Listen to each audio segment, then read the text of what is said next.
Hi, everyone. I'm your host, Chris Sands, and today I'm joined by Andrew Witchey, all the way from Pittsburgh, Pennsylvania, my hometown, the place I still love and actually seem to love a lot more now that I don't live there than when I did live there. But I think actually this year marks the year that I have lived in Maryland longer than I lived in Pittsburgh. Oh, really? Yeah. That's always a cool milestone. So it's like I wonder, like, where am I from then? At that point, am I no longer like? Can I no longer call Pittsburgh home? Or like, No, you can if you're from. You grew up here. yeah, You can call whatever you want home. You're a Yinzer at heart. yeah. I mean, I still say Yins. I have an affinity for pierogies made in a Catholic church. Like, absolutely.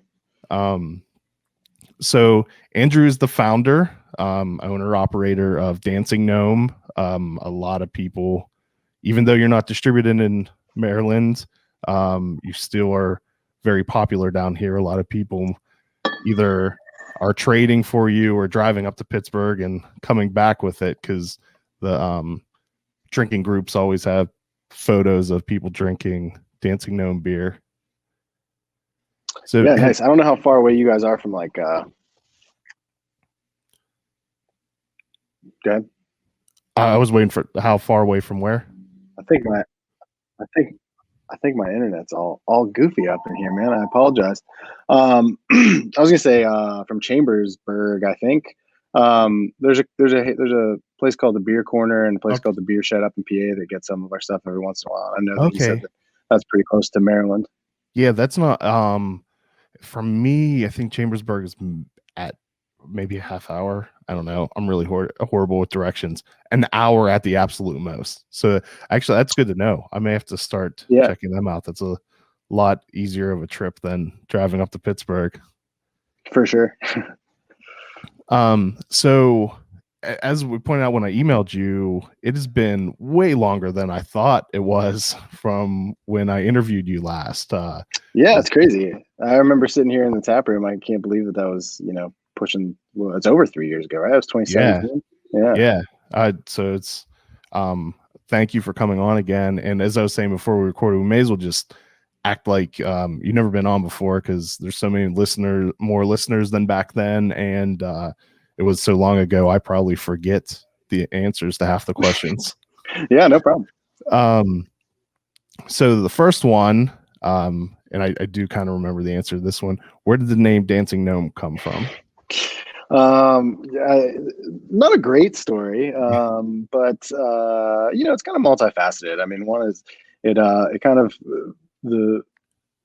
was a name that kind of I just kept going with, and I was trying to figure out what I wanted to call this project and where we were going to go. It was one that kind of kept making it from one list to the next, and part of that was it also kind of matched the ethos of what I was trying to do with Dancing Gnome, and in the sense that though I hate the term or the phrase like work hard, play hard, that's very much how I live, in the sense of like, I'm going to work really hard and take it seriously, but when I'm not working, I also am going to take not working very seriously. So, and Gnome's always kind of represented that for me as far as, being this kind of little asshole creature that tends to the gardens, but gets in a lot of mischief. And the final aspect was, I really love traditional beers and English beers and like the pub scene in the UK. And Dancing Gnome kind of always seemed like a strange version of a UK pub. So we haven't gotten there yet, but eventually we're gonna have a spot that's more pub feeling and more pub focused than what we are right now.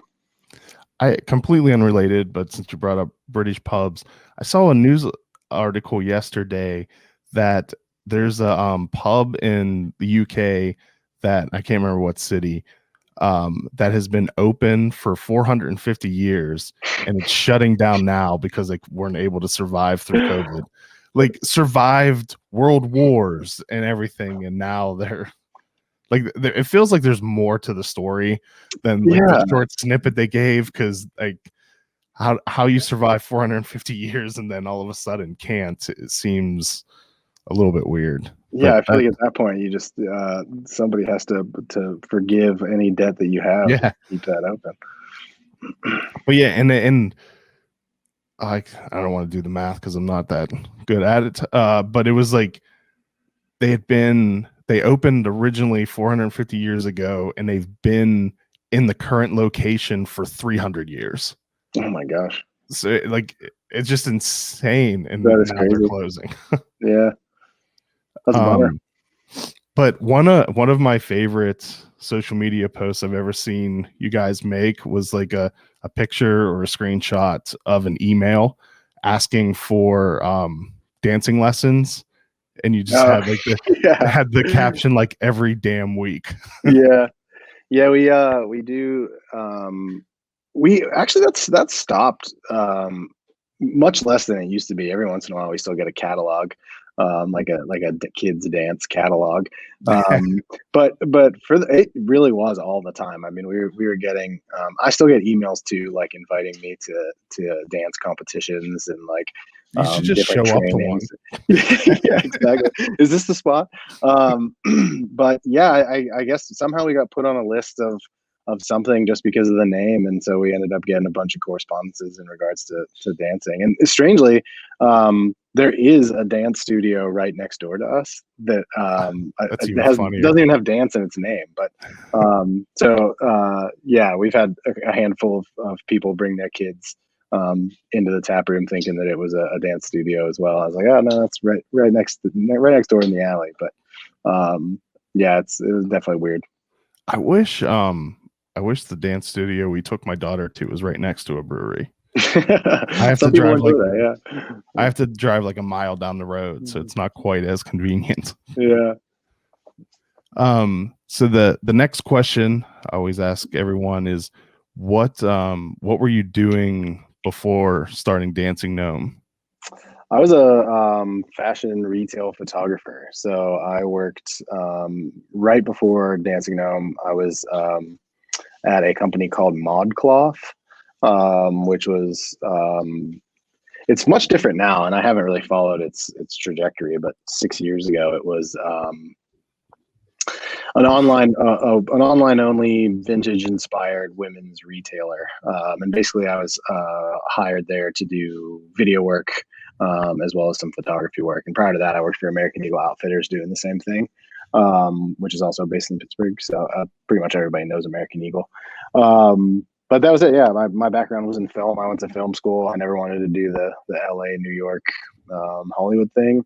I just wanted to kind of work in marketing and be a photographer, and kind of worked for a marketing company that was doing work for American Eagle, and then American Eagle was building out their own in-house team of video stuff. So went there for a handful of years, and then moved on up and over to ModCloth, and then left to do this full time.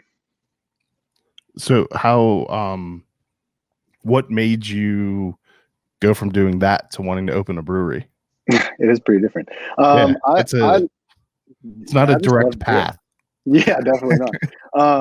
No, I love beer. I mean, I think that for a very long time, I'm not that old, but I always ultimately wanted to do my own thing.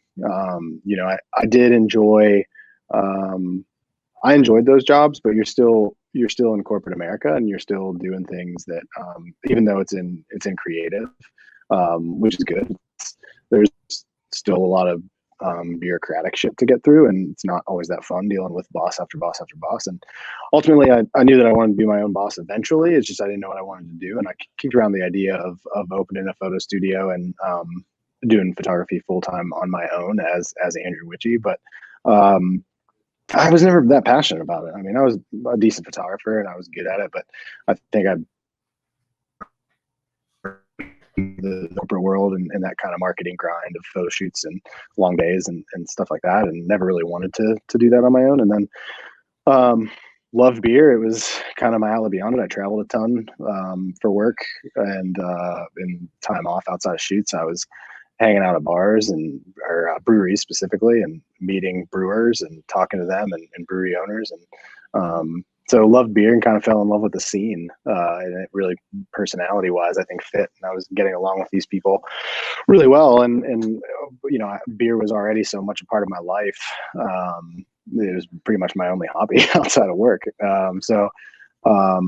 Yeah, I started kind of home brewing much more specifically to be to get into the industry, and then ended up going to the American Brewers Guild to get the science and engineering degree in commercial brewing, which initially I intended just to kind of be a brewer somewhere.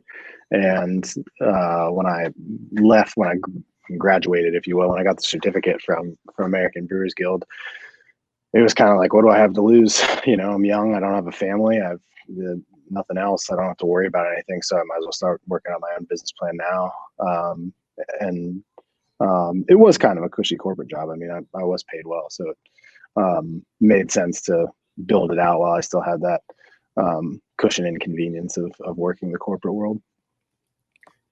I think you definitely made the right choice, considering too how difficult it is to make it as a professional photographer right now, with the advent of easily accessible equipment, and not having to maybe have quite as much skill to sell your services. Without a doubt, and weirdly, it's not that much dissimilar to brewing. I mean, the downside to brewing is the capital is very high to do it at any kind of volume or the way that you should be doing it as a commercial brewer. But you're not wrong. I mean, it definitely the aspect of digital photography, and the as technology kept rising and good equipment became more affordable, there was a lot less. It was a lot easier to get into it and kind of be your own boss in that scenario. But and like anything else, though, it's very much it is very people oriented too, which is not that I have a problem with, but here I get to go deal with a mash tun and some grain, and other people that work for me, I don't really have to deal with people. Yeah, and, you can hide in the back if you want to. Exactly. Your business is your clients when you're a photographer, and my business here, though we rely on people to purchase the product, my business is creating a product. So, yeah, I definitely agree. I'm much happier day to day doing this than I ever would have been if I had to go into a studio every day. But there's aspects of it that I certainly miss, and I still take photos and still do some Instagram stuff, and I do still have a good video camera, but I just don't have the time to use it. And even my gear has been all of my good gear got stolen right before we opened the brewery, and I just never. I had it all insured because it's like what I did for a living, so I took the insurance money and just put it right into the brewery and never bought new gear. So I just basically, like, my camera is the least expensive setup I can get to still have interchangeable lenses and kind of do what I want to do, but it's nothing like I used to have.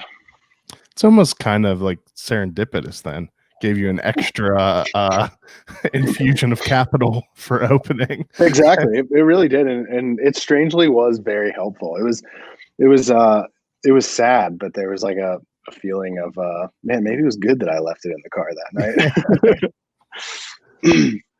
night. So how was your first batch that you homebrewed?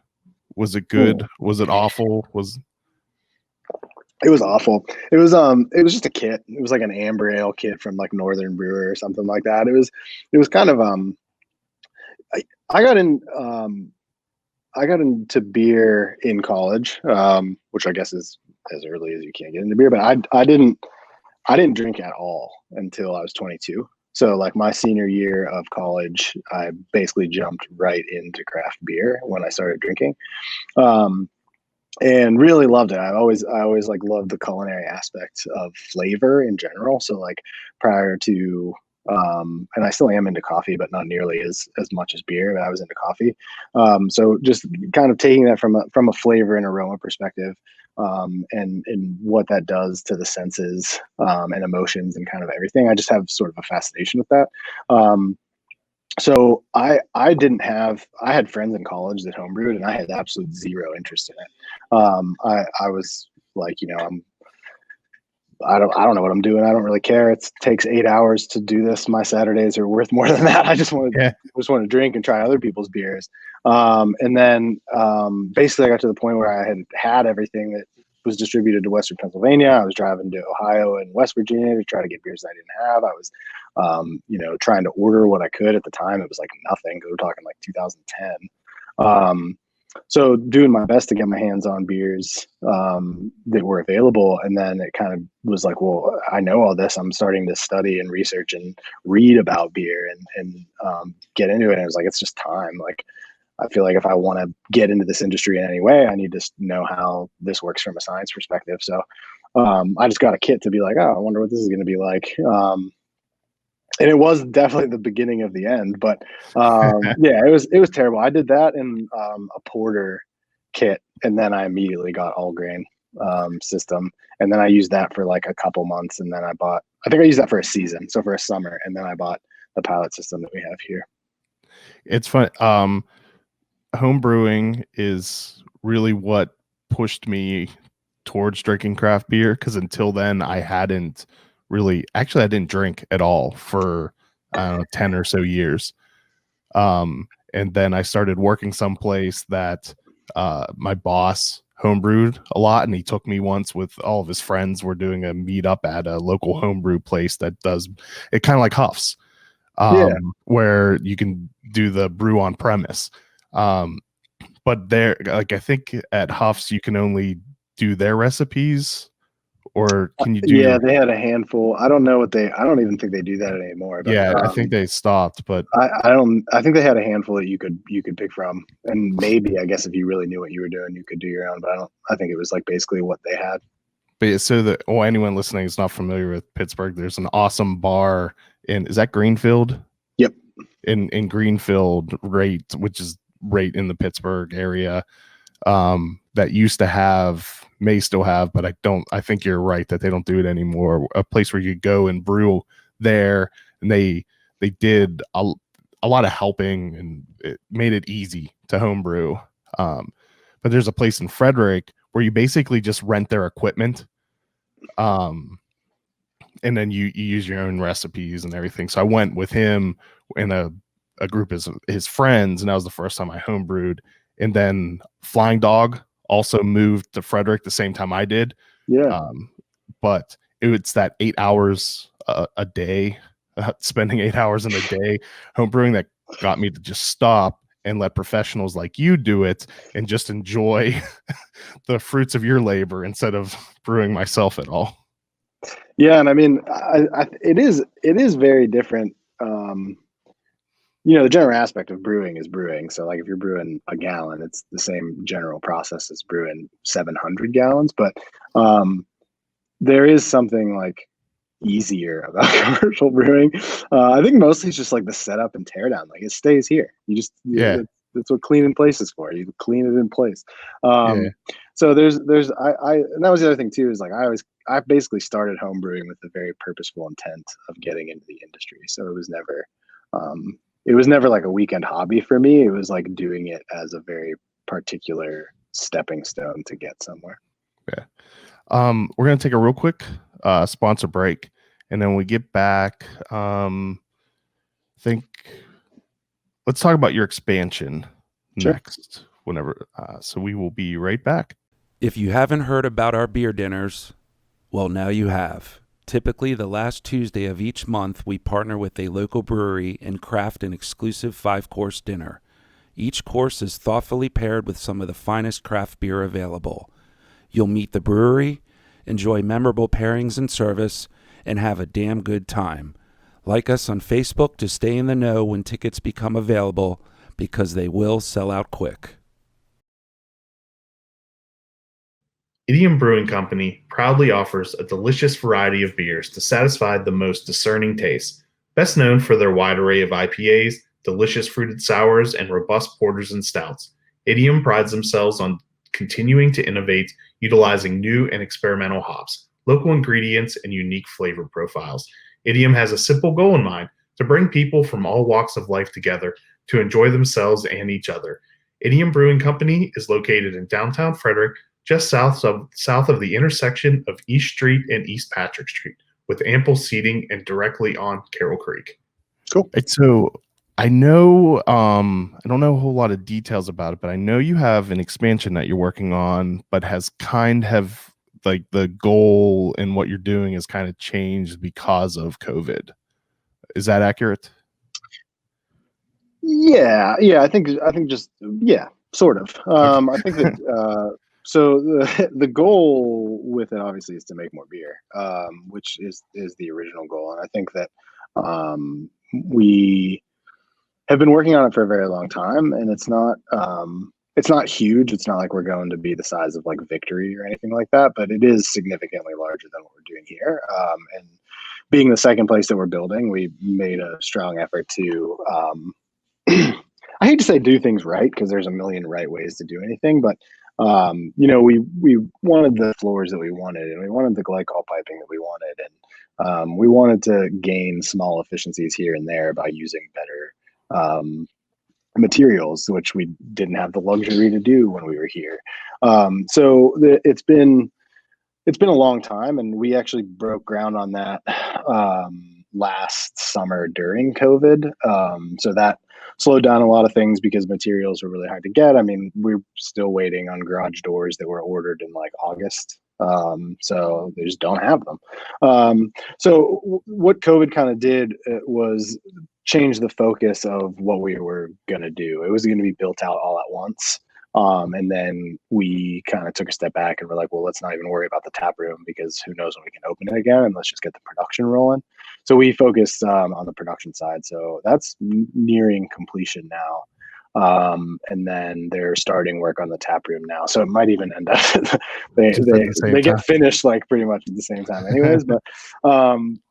But yeah, I think that so it's a lot of stuff that we want to do with it. It's having a bigger tap room for those that are here in Pittsburgh or visiting Pittsburgh. You've been to the tap room before. It's not that enjoyable on a Saturday, to be honest. It's very packed and really tight. And unless you're local and you know to come right at 4 p.m. on a Wednesday, typically it's pretty busy and it's not that big of a space. So it was to have much wider space, a much more purposefully designed tap room that makes sense for the flow of what we're doing, to be able to have to-go sales and taproom sales and a nice bar experience all at once without interfering with each other. Nice open space, outdoor space. So really just expanding on the experience that you get when you come to Dancing Gnome. And the other aspect was distribution. We definitely want to be available to a larger variety of folks, and mostly focused still on Western Pennsylvania and Allegheny County specifically, but we want to be a true Pittsburgh brand, and in doing that, we want to have beer that's available regularly at establishments that we think treat beer the way it's meant to be treated, and care about us as much as we care about them. And ultimately that might lead into larger state distribution, but that's kind of the focus, is to focus on Allegheny County and then Western PA and then Eastern PA. And then with COVID, we eventually are going to do direct to consumer shipping as well, but that's we're kind of taking that in baby steps, just because production wise we don't exactly have the volume to be able to open that up effectively right now. Is that a COVID only thing in Pennsylvania, or was that a overarching law change? It was always allowed, actually. We Okay. were always able to do it.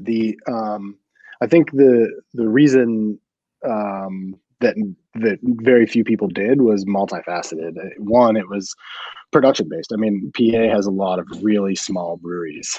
Western PA specifically has, most of us are pretty small, and we're tap room focused. So we're able to sell our capacity volume directly out of the tap room, or with very limited distribution throughout the city. And the other aspect, I think for slightly larger places that are maybe doing 5,000 to 10,000 barrels a year, was cost, because you had to use a third-party courier. So you couldn't get everywhere.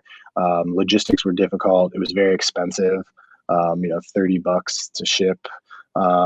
So with COVID, what happened was FedEx and UPS got licensed to be able to ship beer. But as far as being a manufacturer in PA, we always had the licensing structure to be allowed to ship direct to consumer, provided that they're 21 plus and signed for it. But now you can just do it through FedEx and UPS, so rates are much more competitive. That change must be why they started cracking down on it in Maryland. I'm sure it is. I mean, even it's not legal for out of state to be shipped into Maryland, but Maryland breweries can ship to someone in Maryland. So I don't know all the details, but in the last few months, UPS cracked down on out of state shipments of alcohol.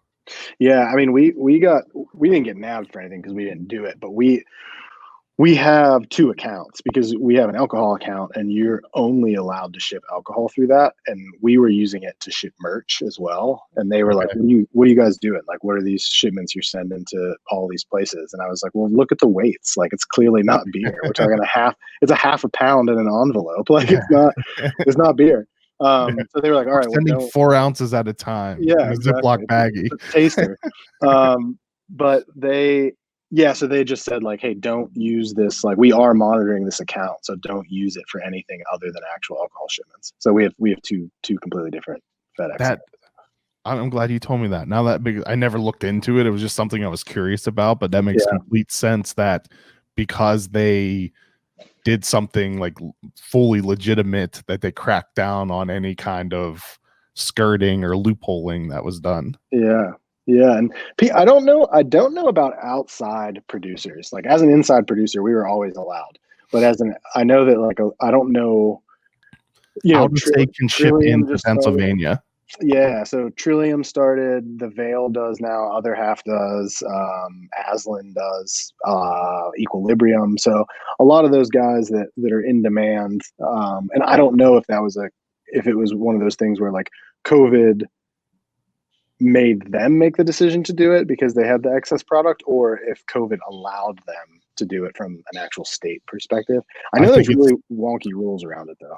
I think it's probably the first, because even distribution wise on the shelves in Maryland, there are things that, Aslan did a huge expansion at the same time. So it's possible that they could have been on shelves and shipping. So did Equilibrium. I mean, their expansion was absolutely enormous. Yeah. So those are two things that are readily available on shelves in Maryland now. Because that's something I'm going to be curious to see when breweries are able to operate more normally, how many things are going to go away from distribution and be sold back in the tap room. Yeah, sure. I mean, part of me kind of hopes that's the case solely so because it'll mean people are back in the tap room. Yeah. Like, we can all hang out and have a good experience that we want to be giving people. And that's you've been completely closed the whole time, right? Yeah, we have a very small garden space that we opened up specifically during COVID, but we didn't even open that until September of this past year. And it's cool. We just did a little bit we had employee parking in a lot in the back alley, and we kind of pulled that parking since we had the new expansion space is literally a block away, so we just park over there and then walk over and use kind of renovated the back to be a relatively comfortable garden space for pints. But it was, again, I mean, because of COVID, we only ever had 30 people maximum back there at a time, and it was weather dependent. And in PA, you have to buy food to be served alcohol, so we had to make sure we had food trucks, and that was, not everybody wants to do that. So, but it was good. It was good to be able to give people a safe place to be, and good for us mentally just to be able to serve a pint again. But taproom wise, no, we're not open, and with no plans to open. And I'm guessing that, like, even though, like you had mentioned earlier, like the focus of Dancing Gnome is the tap room, but there's so much of the culture of to go there. That's for sure. Was that an easy switch where it was just you can everything instead of selling it? Yeah, it was super easy. I mean, about 75% of our product was in cans anyways. So all of our product was, but 75% of total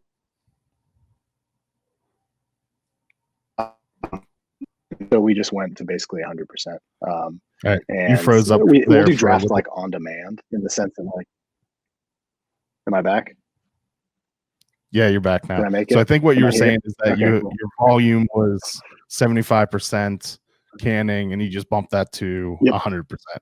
Yeah, exactly. I mean, if a bar reaches out and is like, "Hey, we're back open, we want a keg," we'll fill you one on demand, but we don't like we don't forecast anymore like we used to with brands where we'd be like, "Hey, we're going to need 12 half barrels of this and 6 stools." Now it's just can it, and if somebody asks for a keg, we'll fill it. It's probably made the people who were standing in lines before then happy. Yeah, There's for a little bit sure, for more of sure. the cans available. Yeah, I think across the board. I mean, we saw that definitely in the very beginning where we actually we were able to reach a lot more people who prior weren't. They wanted the product, but and I don't blame them. They weren't willing to come down and stand in line, and I certainly don't blame them. I wouldn't really do that either. But now that they were able to, because they could order it and pick it up kind of at their convenience within a week. So yeah, it was good, and it's something that we're most likely not going to get rid of even when we reopen. That we'll still do pre-orders, and logistically when the tap room's open it's a little bit more difficult just from an inventory management perspective, but we have things in place and are working on putting even better solutions in place to be able to manage that effectively, so it's not a problem. Doing the pre-orders makes it logistically harder? Yeah, I mean, just when we're open, like not so Okay. much now, but like if we're open and people are buying 4-packs at the counter plus pints, because you got to make sure it's plus pre-ordering. isolated. Yeah, we have to make sure it's like out of inventory and nobody's grabbing it. I've heard that from Maryland breweries because we haven't. I think we go in and out of strict restrictions, but I don't think we've ever been quite as restricted as Pennsylvania has been. Yeah. But I've heard that from breweries that logistically, when they have people coming in and just buying stuff and then trying to do online sales and stuff, that it gets a little dicey. Yeah, for sure. And I mean, I think that the one thing that is not positive about it is like a beer like Black Clouds or any specialty releases that we do are difficult online because they just sell out so fast. I mean, seconds. So it's people get mad and upset, and then they're like, "Well, you said 10 o'clock, and I was on at 10:02," and I'm like, "Yeah, but you need to be on at like 9:58." Like, yeah, you need to be sitting there refreshing. And even then, like you might not. I mean, we did a barrel aged Black Clouds back in the fall, and it was the most of a bottle of barrel aged beer we had ever had. We had like 800 some bottles, and we kept a bunch. We kept like 100 of them for ourselves, just to be able to like have down the road or like share with friends or share with other breweries or like take to fests or something. So we kept like multiple cases of this because we were like, all right, well, this is plenty. We want to keep some for ourselves. The system, it sold out so fast that the inventory system couldn't keep up and oversold by 100 bottles. It oversold by 96 bottles. So not only are people mad that they didn't get it, they are mad because they thought they got it. And yeah, well, no, we just took our stock and gave it to them. Okay. So we allowed the sales, but then we didn't end up with any, which was fine. Like I'm glad that those folks were able to get some. Yeah. But I mean, that was instant. I mean, that was in a second. So like we just can't do anything about it. So beers like that too. I mean, you put maximums. Yeah. So two per person. I mean, there's really nothing more you can do. No. And so it's like and it's not fun for us either, for sure. So like beers like that, we might not do online sales for once things get back to normal. Like that one, unfortunately, you'll have to come stand in line for. But normal stuff, pretty much every other beer we do that's for a specific event or something, you're more than welcome to just order it online and pick up at your convenience. Did you follow the double nugget release at all? I saw some stuff about it, but I didn't see what happened. I did read Trogue's response to it, which I thought was like very well thought out and a really good response. But I didn't really know what happened. So from what I gather, they made their posting that saying when it would go on sale and it was wrong at first. So they went in and edited it. And originally it said it would go on sale Monday, but it was really going on sale on Sunday.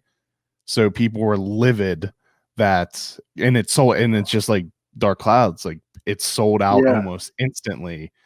And then, so then they had like another 500 4-packs available or something that they put up for sale Thursday, and it's sold out within a minute or something. Yeah, like that's like the crazy. same type of thing. And people were furious that they didn't get any. Yeah, and I we're kind of used to that, Yeah. and we're talking so much smaller volume, so it's like less people, I guess, are upset. But that's probably pretty new for them, and that's what their sure. That's what their reply said, is like, this doesn't happen to us. We thought we would have it for a couple of weeks. Yeah, and but they'll just have to brew a whole big batch of it next year. Yeah. I mean, I would have liked to have some, but I forgot about when it was going on sale, and I don't know. I didn't get upset because how did they do it? You had to pick it up though, right? It was all pre-order and then pick up at the brewery.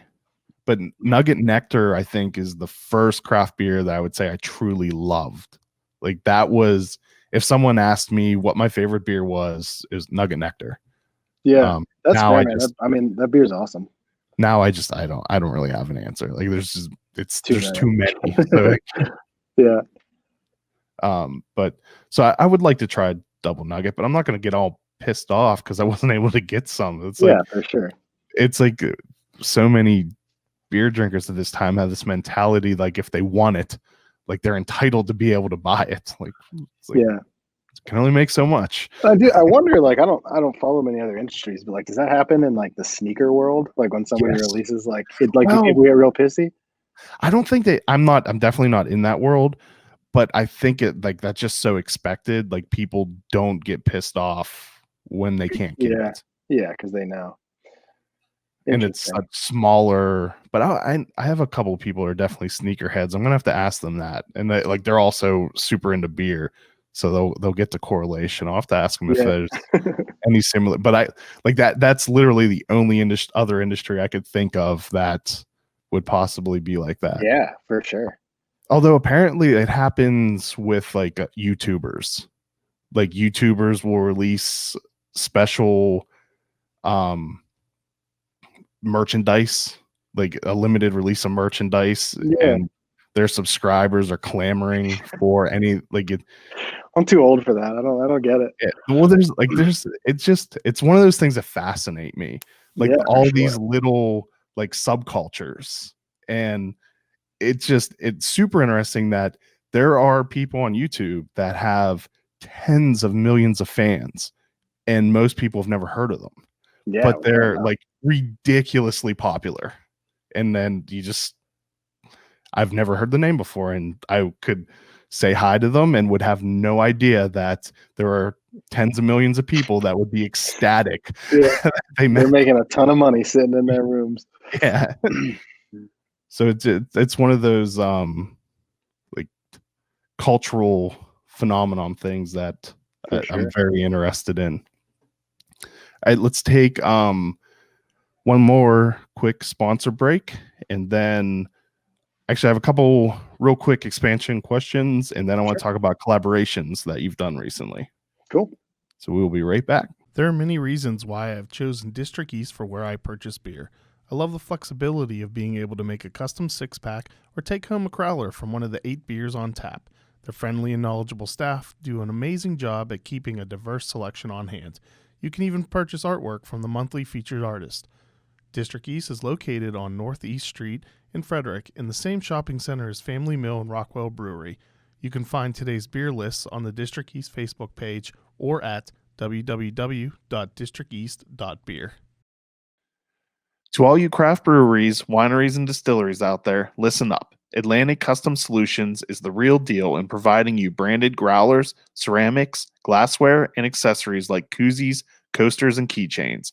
Their high-definition digital printing, organic ink, and low-fire process ensures your brand is printed in ultra-high definition, giving you a one-up on the competition. We've used Atlantic Custom Solutions for uncapped branded glassware and couldn't be happier with it. Check them out. Visit www.brandmybeverage.com or give them a call at 434-286-4500 to learn more about how they can help you brand your business. Uncapped is brought to you with support from McClintock Distilling, Maryland's first and only organic certified distillery. They are well known for their award-winning gin and are rapidly growing a name for themselves for their Matchstick Bourbon and Bootjack Rye Whiskey that have both won double gold at international spirits competitions. You can visit them in historic downtown Frederick along Carroll Creek for tours and tastings. Go to McClintockDistilling.com for more information. So is the new location going to be a second location, or are you moving into it? It's definitely a second location. We're still working out they're literally a one block. So our address now is 925 Main Street, and the new address is 1025 Main Street. So it's one exact block away. So that presents challenges for sure. Your first beer you make there should just be called +1. Yeah, yeah, exactly. The direction, we have a new system over there, so we're keeping both systems. Some of the tanks we have here are moving over there. Oh, am I back? Yeah, you're back. All right, cool. We do have a new system over there. Some of the tanks we have here are moving over there, and then we're keeping the system in the small tanks here. The plan for production is going to be basically everything that we create now is moving over to the new space, and then this space is going to be yeast propagation, and then my little personal playground for lagers and traditional beers. So we'll get some horizontal lager tanks in here.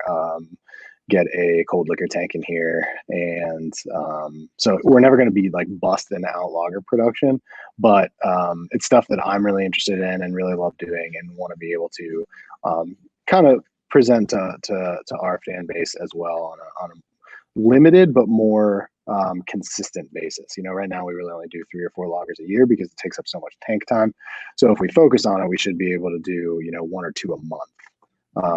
And in smaller batches. So those will stay kind of in-house, probably not get much. They'll get no distribution, but they even trying to figure out like packaging and stuff with it. And then taproom wise, that was kind of the thought too, was to, that's the main taproom. You can get anything over there, but this taproom, the current space that I'm sitting in right now, would kind of change and become more of a pub, like a lager house, a mix between a German lager house and an English pub. Okay. So that way that folks that really like that style and want to explore those styles of beer more have a very dedicated place to come enjoy themselves, and kind of a much different vibe than the craft beer tap room of the past few years. So that's kind of the thought. We have a couple other options that we're exploring now, but we're definitely keeping both spots. Yeah, I think I remember you saying that, like, no matter what, you always want to keep the original spot. Yeah, for sure. And it means a lot for obvious reasons, and it's cool. And even in like selling off or getting rid of the equipment, it just doesn't make sense. Like we can do more with it than we can without it. And having a like kind of the original spot just makes sense. How what size brew house is at the new location? 20 barrel. So we're 10 barrel here, and the new one's going to be 20. So we have 20 and 40 barrel tanks over there. So that's a nice big jump up in capacity. Yeah, it's about like right off the bat, tank wise, it's like a 60 to 70% increase based on tanks we have over there now. And then over time though, it's like 5-fold. Like we can do upwards of like 8,500 barrels out of there without even breaking backs. So we definitely have plenty of room for expansion and more as the distribution and as people get back to being able to socialize and drink beer. But we're gonna let it be natural. I mean, we're not gonna pump out 8,500 barrels right off the bat. It's just gonna be as we need to add tanks, we'll add them, but the space is there to do it. Yeah, because where your the original spots, you were maxed out completely, right? You couldn't have fit anymore. We're maxed out right now. We could turn more beer. Like we did 2,300 barrels this year, and we would be able to do like if we turned every single tank in 2 weeks, we'd be able to get close to 3,000. But that would mean we can't do lagers. It would mean we can't do yeast propagation stuff that we currently use in one of the tanks. So there's a lot of stuff that we wouldn't be able to do effectively the way we want to do them. But space wise, yeah, absolutely, we're maxed out. There's no way we could fit anything else. So, yeast propagation wise, are you have your own yeast strain that you've developed, or just like propagate like yeast that you Just growing it? Yeah, Okay. we use a lab strain. It's Okay. it's a very normal English strain that I'm sure a lot of brewers use. Yeah, I've been getting more and more into yeast and really kind of diving into studying it and the biology around it. And it's definitely something that really, I mean, obviously there's only 4 or 5 ingredients in beer. So obviously it makes a huge difference, but it's an interesting thing. It's kind of like hops on the agricultural side, where like hops will grow anywhere. Like you literally can plant a hop and it's going to grow. But to get like a really great, vibrant, saturated, oily hop that you want to use for brewing, you need a specific latitude. And yeast is kind of the same way. Like you throw yeast in a beer, it's going to ferment. But what it does and what it creates is like very specific down to like so many different factors within that. And not that that's crazy, and not that brewers don't understand that, but that's just been my focus for the last handful of months, is really dialing in the consistency of what we're doing with our yeast. So we grow it up ourselves every 6th generation. Okay. And then moving forward, we'll do that kind of more often because we'll need more of it, but kind of always working to have a better lab space here to grow it up effectively. Have you ever used Jasper? No. It's a actually it's 2 guys down in Loudoun County, Northern Virginia area. You're probably familiar with Ocelot, right? Yeah, for sure. So they're right next to Ocelot. Cool. And I got to interview those guys. Infinitely smarter than I am, so I don't know half of what they said, but they're pretty popular in this area, and like they're supposedly wizards when it comes to yeast. Gasper with a G, like Gasper. Jasper, but it's Jasper. Jasper. Oh, I think they stopped by not that long ago. One of those guys stopped by. Might be even pre-COVID. That was a long time ago, but yeah, I definitely have heard of them, or maybe it was even the Ocelot boys telling us about them. But it's possible, because I think yeast, they probably use only their yeast, because there's a whole like you literally just walk through an open area between the 2 places. They're right next to each other. Yeah, yeast is it's crazy, and I'll never even come close to knowing as much as those like biologists do, or like actual yeast places do. It's a world that's just absolutely fascinating.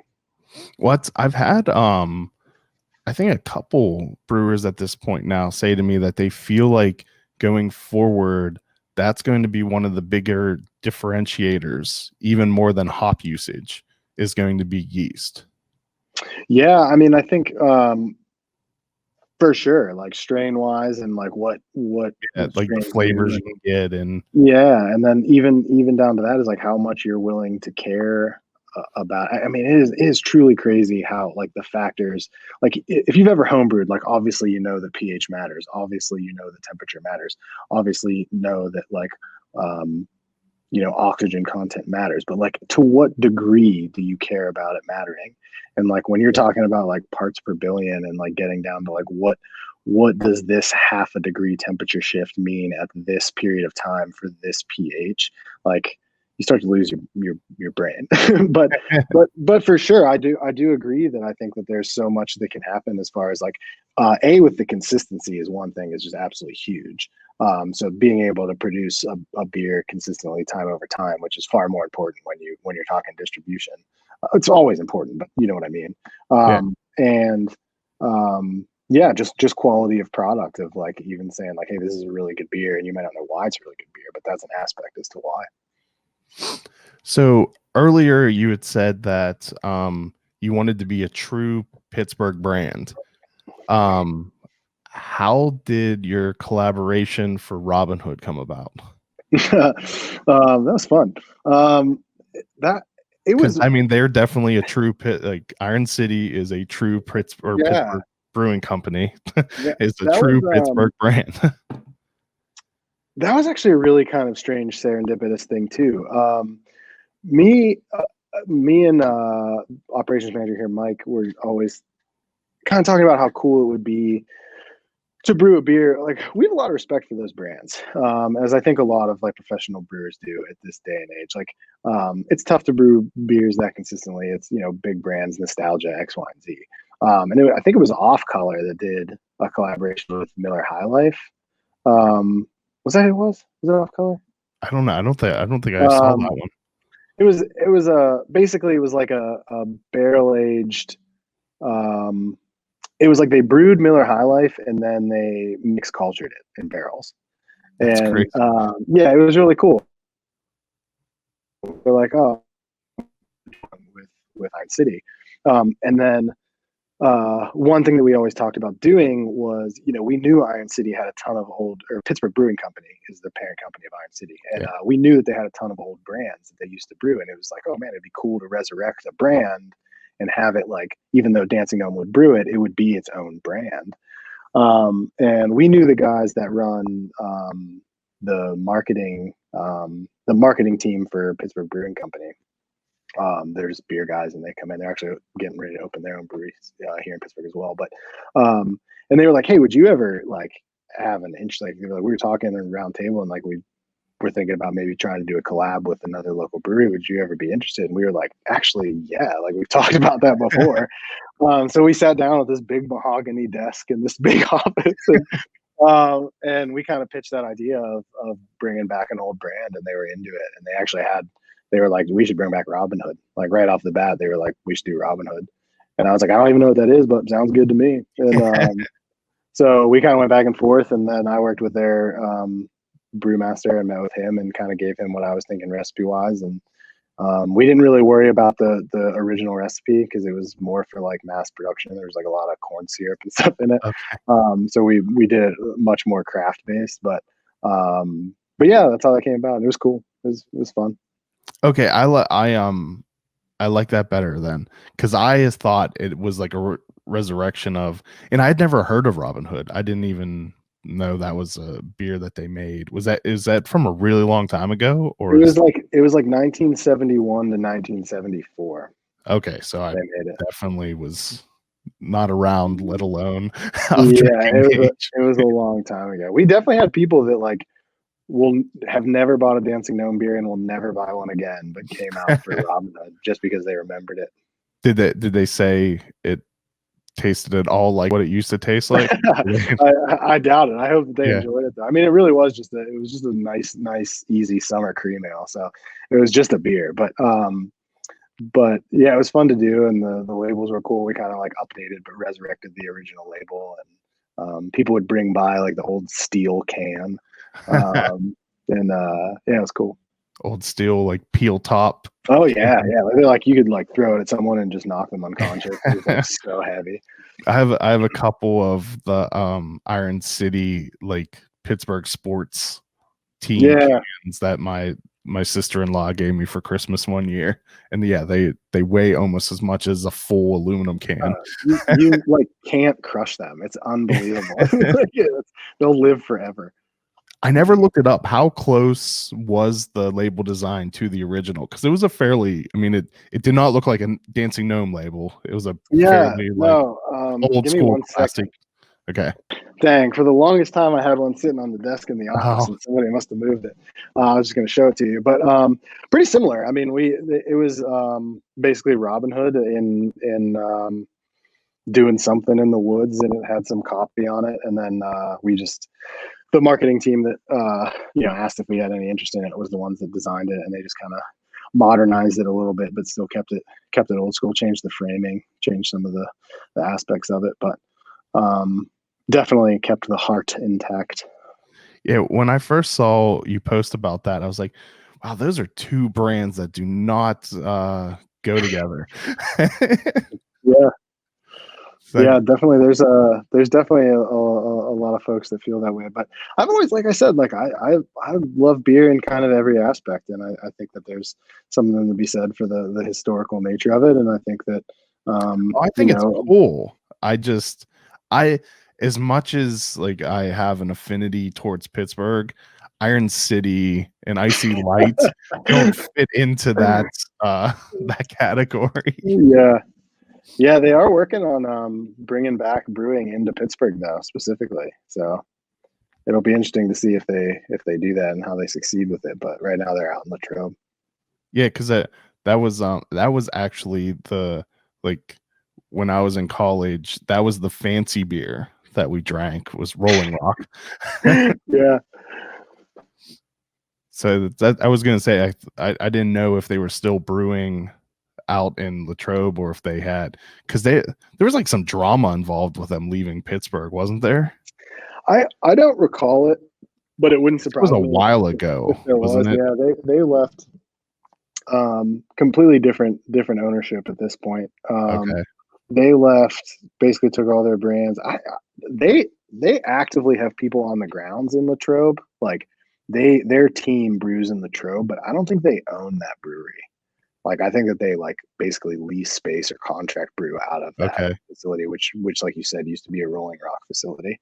But they're brewing a lot. They still brew a lot of brands, and they do something like 2 million cans a month or something like that. That's insane. It's a lot. And People so, love Iron City. oh yeah, man, and like yeah, it's like it has gotten better in I my mean, opinion. Pittsburgh Dad drinks Iron Yeah, City. get that iron. But yeah. So the building that they used to brew in Lawrenceville, they rebought when somebody bought Pittsburgh Brewing Okay. Company. He bought back the original brewery and is working on making it a brewery again. How long ago did the ownership change? That was semi recently, right? Maybe like in the last 4 years. I'd say yeah, 5-ish maybe. Okay. Definitely relatively recently within our time period of brewing and stuff. Yeah. One of my friends came down to visit and they brought some icy light mango and left it in my refrigerator. That stuff is awful. Oh man, did you have I forget what it was called, like it was the double mango version. It was the 8% mango version. Oh dude, it was undrinkable. It was so bad. Even like sitting at that table, like I made some comment about it at this meeting we had with the Iron City executives, and They know like, who they are. Yeah, they were like, that was the worst thing we've ever done. But I think that mango one, at least in the summer, that mango one sells like wildfire. I know people who live back up there that love it. I just don't. Not into it. Yeah. And there's like, well, there's a lot of in Frederick. There were a lot of Pittsburgh transplants. So Iron City is surprisingly popular in this area too. Yeah. So maybe you can ride on those coattails and bring come on right down. Yeah. So you brewed that at Dancing Gnome, right? Robin Hood, yeah. Okay. Yeah, we brewed it in our spot. Is there any plans to do that again, or was that a one-time thing? We've talked about doing it just like once a year, like making it kind of a once a year summer seasonal thing for us. But yeah, it's tough to say. I mean, I think that we can talk about COVID forever. I'm always gonna be bummed about COVID. Like I just feel like that's like a gathering beer. You know what I mean? Yeah. It's like a beer that you want to drink a 4-pack of yourself with your friends. So yeah.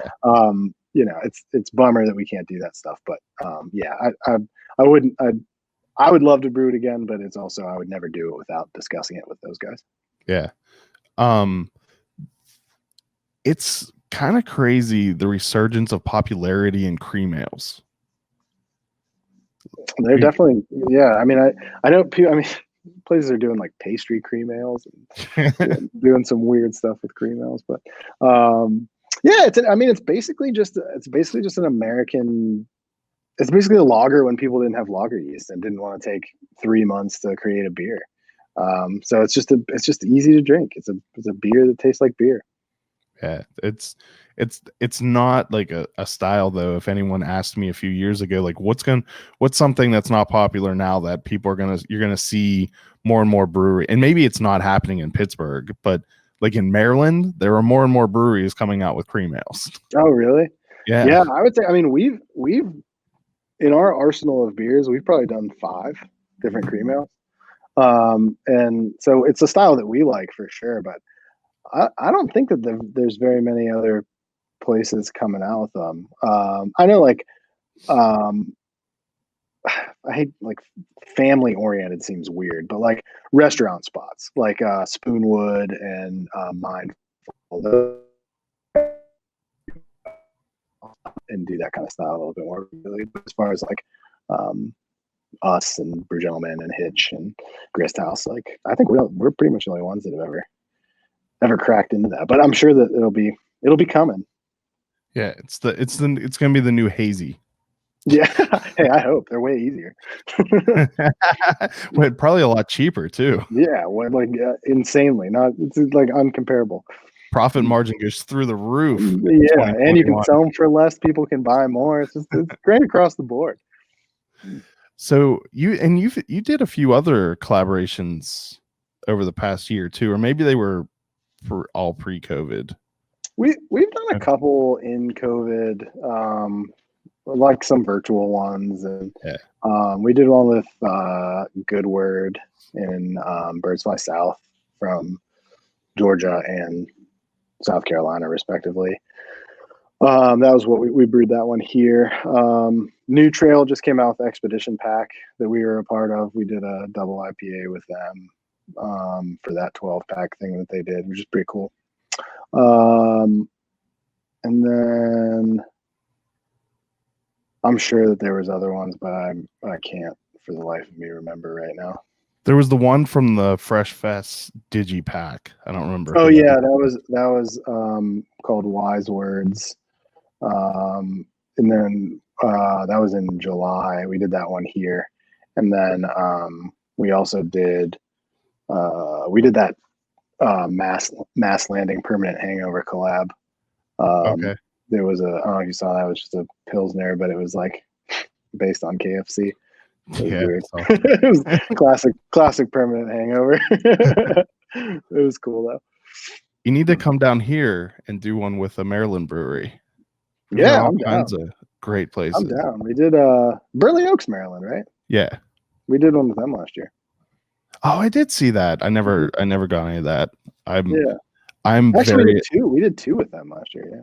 I'm very averse to standing in line for beer. Yeah, hey, I don't blame that. And that's more or less the only way. Well, I think it's a little easier to get Burley Oak beer now, but yeah, I'm not going to drive 3 hours and stand in line and then. Oh, dude, so I missed out on that one. But so, do it with a Maryland brewery that's easier to acquire the beer. Sounds good. I'm in.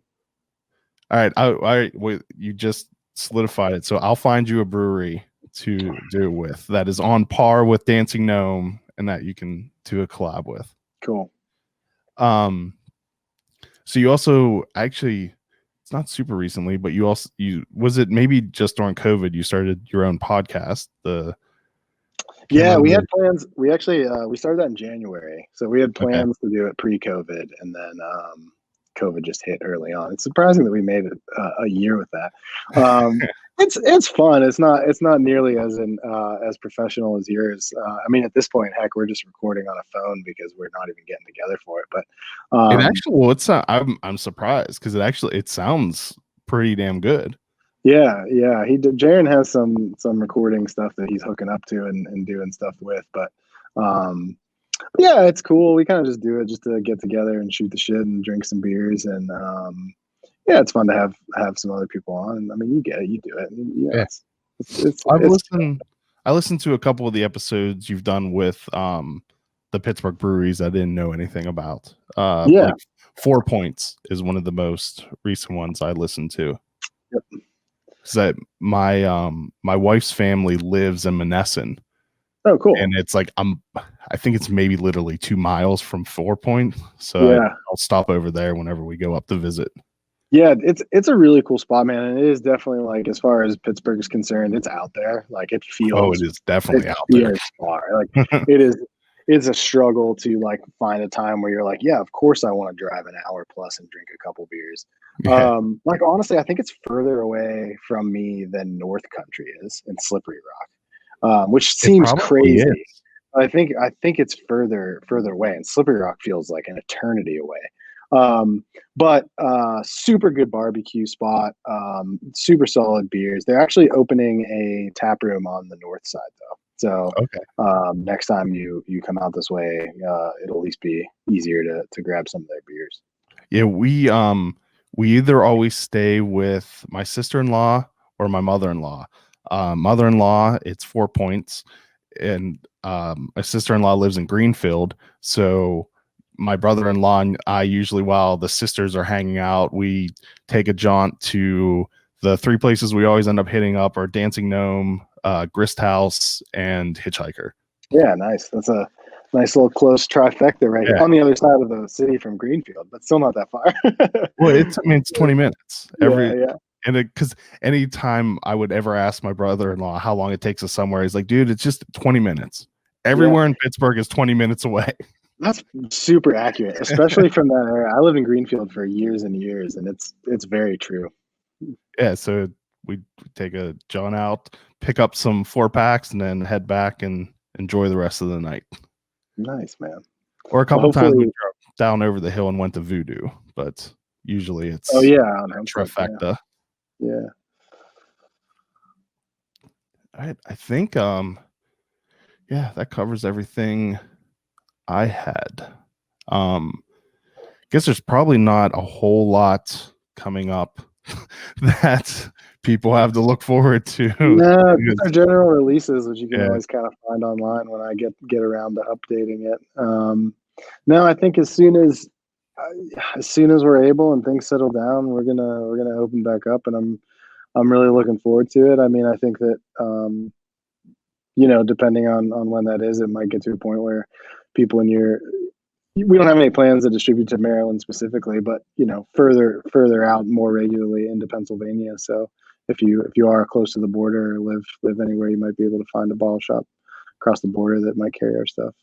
Yeah, Chambersburg definitely. I mean, it's not close, but it's definitely not far from Frederick in a decent area. It's kind of like one of those juncture places. Yeah. I think is it close to Hagerstown? Yes. Yeah. Not super close, but that would be the closest closer, big Maryland city that it's by. Yeah. And those 2 spots are called the one is in Chambersburg. I can't remember what the other city is, but one's called the Beer Shed and one's called the Beer Corner. Okay. But they pick up they're picking up on Friday. Actually, they pick up maybe like once a month. That's cool. I'll have to start following them to keep track of when they have your stuff. Yeah. What well, I guess it doesn't really matter when you plan on opening up the expansion because it really won't affect people other than there will be more beer available, I guess. Yeah, tap room wise, it's tough to say. I mean, we really pride ourselves on an experience here and having good service, and part of that is being able to operate without restriction. And I don't much have a desire to operate with restriction. So it kind of depends. I mean, if we get the tap room to a good place, and we kind of have a phase 3 of construction, which is building out a really, really cool outdoor space. But we just aren't focusing on it right now. If everything gets done and we jump into it early, maybe that would be something that we open up in the fall. But I mean, the backspace here will be opened up kind of soon as weather permits. But outside of that, it's just kind of focusing on cans to go. What's the best way for people to keep track of releases and new beers? Is it Instagram or? Yeah, I would say Instagram. I mean, on our website, we do have a can release schedule that you can check out. It's relatively accurate. um, Sometimes it gets down to like being the day of the release and it's the last beer on the schedule, and then I update it the next week. But for the most part, that at least has a general idea of what's coming down the pike. Instagram is always a good place to check out and see what's coming out. I post a handful of times a week, so nothing crazy, but enough to give you the information. Do you have any new beers coming out that you're super excited about? We just released Pilsner this week, which is obviously a Pilsner, a German style Pilsner. We just didn't give it a name. It was just too very traditional and going to be like kind of our main one as we grow and into that category of beer. So I'm excited about that, but I'm excited about their style. So I know that most people that follow this aren't very excited about that. We do a series beer every year, which so like I think in 2017 it was Flowers, 2008 no 2017 we must not have done one. So 18 was Flowers, 19 was Birds, 20 was Trees, and then 21 is Western Pennsylvania Watersheds, and like the biodiversity surrounding the watersheds. So that first one we did once a month, 12 beers. There's always a 13th one every year that's a triple IPA, but so yeah, that'll come out. The 13th tree beer, which is called Urban Forest, will be out in February, which is a triple IPA.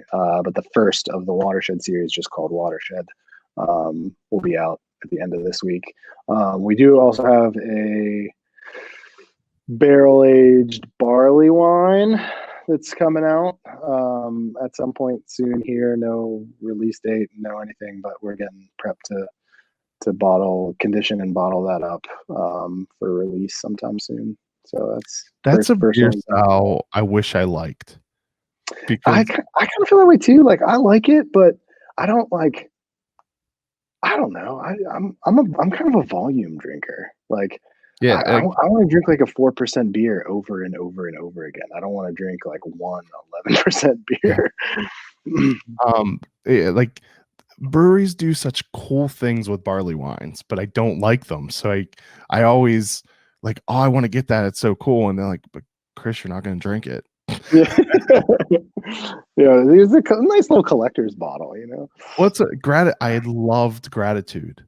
Like the concept of East End Gratitude in when he sold the whole like vertical of I can't remember how many years it was, and I almost bought one, and I was like, it literally would be just to look at the bottles because I don't want to drink it. Yeah, yeah. I had a sip of some yesterday, and yeah, I kind of feel the same way. Like it's good, and I enjoy it, and I think people are going to enjoy it. But it's definitely not a style that I gravitate towards. Although I will say, I had a Sierra Nevada Bigfoot this year, and there's something about it that Bigfoot's an outlier.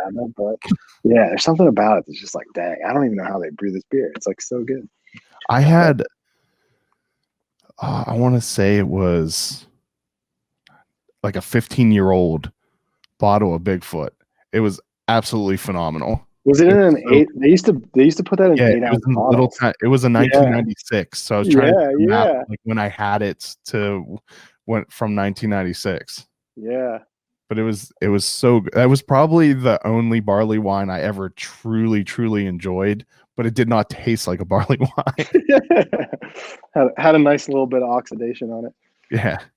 But it's funny as where you're just talking about being excited about a Pilsner. I made a hoppy lager with a brewery recently that comes out next month, and that's cool. Probably the most excited I've been about a beer that I collaborated on a brewery with in a while, because like I've finally fallen in line with people in the industry and kind of just want to drink Pilsners or just a crispy boy. Yeah, for sure, man. I don't know if it's just you just like blast your palate into oblivion, so then like you start to get all the nuances and such like a beer like that. But it definitely is true. I mean, I definitely get the most excited about that stuff, both from a brewing and a drinking perspective. Well, Andrew, thank you so much for your time today. Yeah, thanks for having me on, man. Appreciate it. I look forward to the day I can come and enjoy a beer in the actual tap room again instead of just the go stuff. I'll be enjoying whenever I feel it's safe to drink. My last Better One or Two, which is my Nice. favorite, and actually it's probably kind of old at this point because it's been a little while since you came out with that again, didn't you? We do that about Maybe a like month. every 6 weeks. We do that. Okay, yeah, so Yeah. it's not that old. But I think that's one of my favorite beer names of all time. And Oh, I glad you don't know did. why. It's like I've been wearing glasses since, although I just had LASIK done, so it means a little bit less to me now than it used to. a nice past remembrance. Though. Yeah, but I think I wore glasses from second grade on until 6 months ago, or no, 3 months ago. So like, Better One or Two is just one of those infuriating questions because it always looked exactly the same to me. Yeah, you never know. Yeah. So I love that beer name. And the story behind it, that your dad was Yep. optometrist or optometrist. Yeah. So I'll enjoy one of those later on this week. So thank you for coming on again. It's always a pleasure. And man. Thank you. Thank you everyone for watching and listening. Cheers.